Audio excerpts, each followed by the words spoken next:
The Jet Sweep Show with your co-hosts Will It's Harris Time Harris and Josh Smokey-Hell NFL Nelson. Strap in, folks. You are cleared for flight in 5, 4, 3, 2, 1.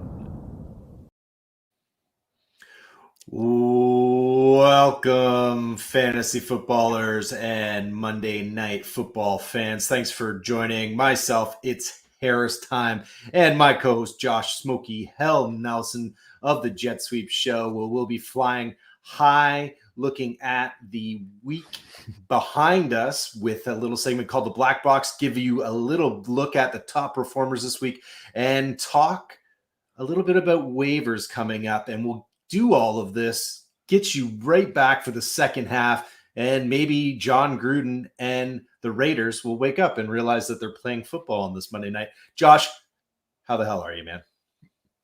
Well, I'm not holding my breath on that one.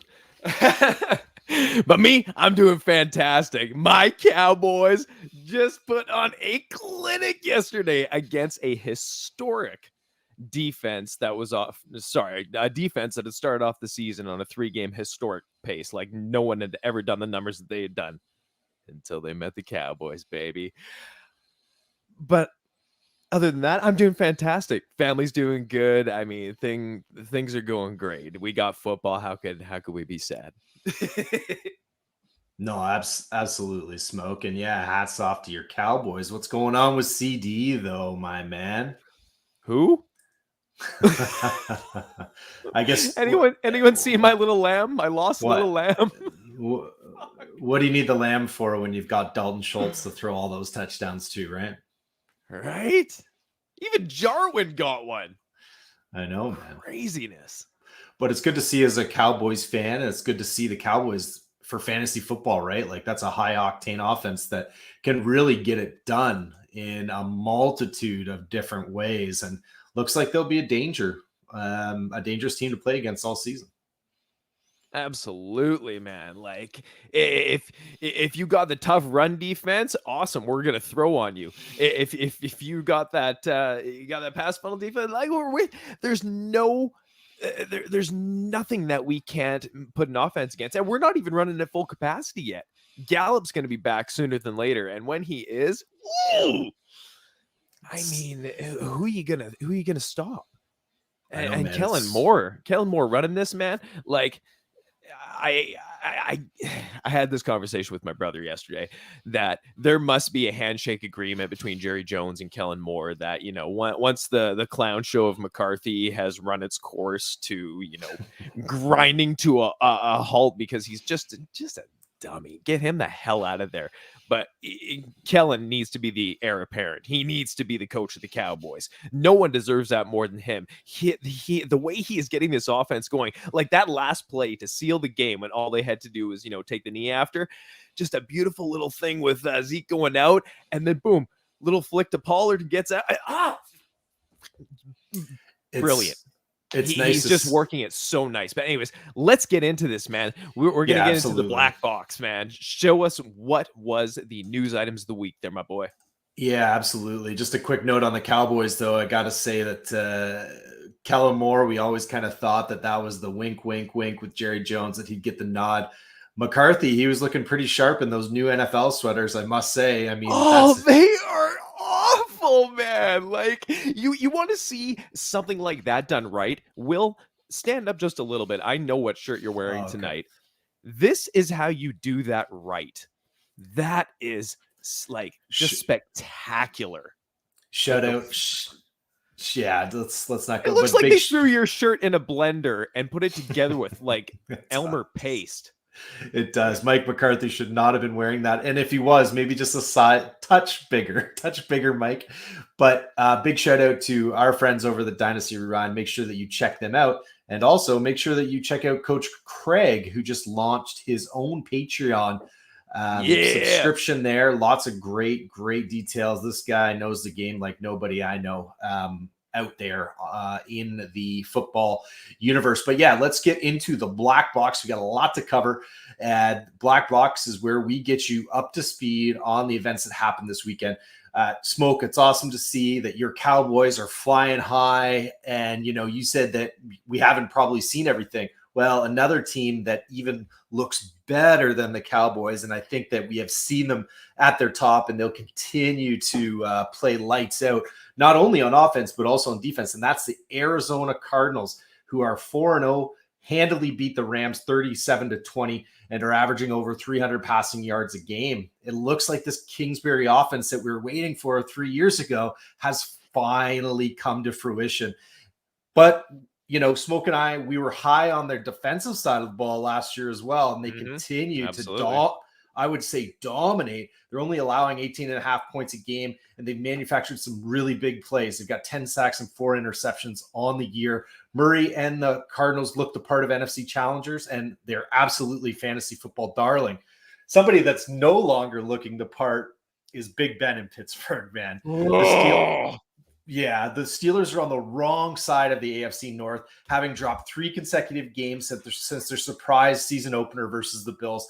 The frustration is showing, folks. This frustration is showing for me, a diehard Pittsburgh Steelers fan, but also our favorite TikTok star, Juju Smith-Schuster, was on the sideline showing some very big frustration with his quarterback, slamming down that beautiful Microsoft Surface to the ground. Why are they frustrated? Incredibly low ADOT and just really, really inaccurate passes from the once prolific gunslinger in Ben Roethlisberger. One thing about a low ADOT, though, there is positives here for fantasy football, and that's got to be for my boy Najee Harris, who leads the entire league in receptions for running backs. He's got 34 on the year. And for those that doubted the offensive line in Pittsburgh, I forgive you. That's fine. But you should not have doubted the talent in Najee, where he is RB3 on the season. So outside of the defense and Najee, all is not well along the Allegheny, and it doesn't look to get much better next week against Denver. Denver is also not without their woes, as well as Teddy Bridgewater went down with a suspected concussion versus the Ravens. The team actually looked like they're in a good spot with Teddy under center. He was distributing the ball well. We saw Jerry Jeudy before he went down to injury look really, really good. And then Cortland Sutton also had a big game. Drew Lock came in and he looked Drew Lockish. He threw for over 100 yards, but he also threw an interception in that time. So will John Elway make the call to Houston and see if Watson is available? I really feel that this this Denver offense and also this defense could contend, and they could be close to being a Super Bowl contender with a arm like Watson under center. Not sure if the Texans, we know that the Texans certainly aren't going to start. Davis Mills was again under center this week, and I think he put up a minus 14 points. Didn't even know that quarterbacks could go backwards that far, but clearly Watson isn't going to play in Houston this season. Do they bring in Watson and become a real threat to the Chiefs in the AFC? For fantasy football, we certainly hope so. Also, the 49ers are hopeful to see their own big arm, and Trey Lance is up to the starting quarterback job with Jimmy G going down this week with a calf injury. The right calf injury is a little bit troublesome because Jimmy also said that he felt shooting pains into the Achilles, which is never a good sign. He's suspected to be out 2 to 3 weeks. Trey came into the game in the third quarter and went 8 for 19 for 157 yards and 2 TDs, and also added 41 yards on the ground. It was interesting to hear what Kyle Shanahan had to say about Trey. He said, hopefully Jimmy is better and not as bad as we think, but Trey is here for a reason. You want to give him time. You want him to be fully ready, but you always don't have that luxury. They certainly don't have that luxury. And I would imagine that they're looking at this schedule. They were heavy favorites. They've got the strongest strengths of schedule in the NFL. They probably didn't expect themselves to be at 2-2 at this point of the season. So next week against Arizona is probably a must win in a very important divisional game. Smokey, I got to ask you, how do you think Trey looked And what do you expect next weekend versus Arizona?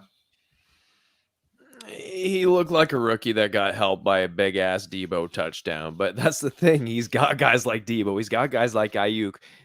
This isn't like one-off plays. These are guys that you can expect breaking off big plays like this. Yes, there was broken coverage and everything, but for fantasy, it's so different than how good he is for real football right now. So for fantasy, he went in for a half and he's scoring 20 plus points in the majority of formats out there. In a half. Yeah. One half of football. Imagine him going in to a week, knowing he is the starter, them having a game plan with that, and him feeling comfortable in this offense. I mean, it might not translate on the field in an NFL viewpoint, but holy shit, man, this guy's going to produce for fantasy. If you've been stashing him on your benches, it's going to be time for at least a little bit here until we see what's up with Jimmy G here. Yeah, it's Trey Bay time, baby, and I think that it's gonna be super interesting what transpires. And hey, fancy that! Imagine a coach that schemes up plays for their best player. Imagine that! What a crazy concept about that. Feel so bad for Bears fans and Justin Fields, but let's. I also feel bad for anyone who went up against a stack of Tyreek and Mahomes this week, because they absolutely killed it this week. Smokey, why don't you take us through the flyby where we look at each skill position and the top scoring from each skill position as of Monday morning? I'll throw it over to you, Smoke. Thank you so much, brother. So no surprise at quarterback, it's Patrick Mahomes. The universe is starting to correct itself, and we find Mahomes atop of week 4 with a dominant 24 of 30 pass attempts for just 278 yards, but 5 touchdowns, adding on 5 rushing attempts for 26 yards. The interesting part was Kelsey was barely involved at all on Sunday, and this performance still happened. These guys are dangerous when clicking, so much like the Cowboys, and it's not even a health thing with them. They just didn't even need him to in that game, so whew. My God. But yeah, he went ham this week. Running back, Cordarrelle Patterson, man, put up 34 rushing yards on 6 carries, but slaughtered in the receiving game with 82 receiving yards and 3 touchdowns on just 5 receptions. He is currently sitting as the RB2 on the year behind only Derrick Henry, even though Cordarrelle has 1 more touchdown. He was also my recommendation for puffing on waivers back in episode 1. So listen to me. I know the good shit to puff on. Wide receiver, surprise, surprise. If it wasn't Kelsey getting the work, it was Tyreek Hill. And he got work with 186 yards and 3 touchdowns on 11 receptions. This will likely be one of the top wide receiver performances of the fantasy year. The type you wish to have and pray that you don't face. A tight end.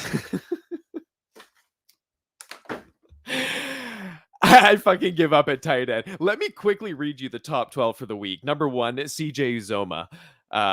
Number 2, Dawson Knox. Number 3, Moali Cox. Number 4, Dalton Schultz. Number 5, Max Williams. That's Max with 2 X's. Number Mike Gesicki, Dallas Goedert, Noah Fant, Hunter Henry, Zach Ertz, Mark Andrews, and Jonnu Smith. I mean, hats off to Uzomah, man. We were talking about this before. He came back from a nasty injury, and he looked good out there.